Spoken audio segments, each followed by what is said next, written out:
Is the recent cache in Windows 11 driving you crazy? Every time you open File Explorer, it's like a spotlight on everything you have been doing. Front and center for anyone to see is cluttered, awkward, and let's face it, not exactly private. But don't worry, I am here to show you how to fix that and keep your activity under wrap. Let's dive in and clean it up. By the way, today we are using Access Voice Unmute. Open File Explorer. Show numbers. Click on 19.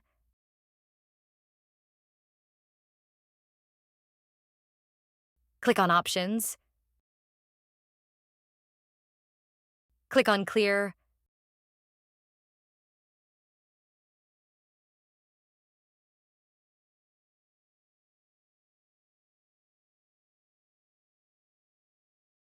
Click on Show Files from Office. Click Apply.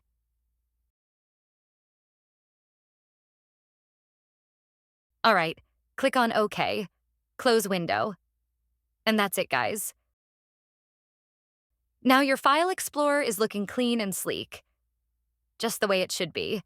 No more cluttered history for anyone to peek at. If this helped you out, make sure to smash that like button and hit subscribe for more tips. Get more tech issues? Drop them in the comment section below and I'll be there to help. Until next time, stay productive and keep your system running smooth. Have a good day. Bye-bye.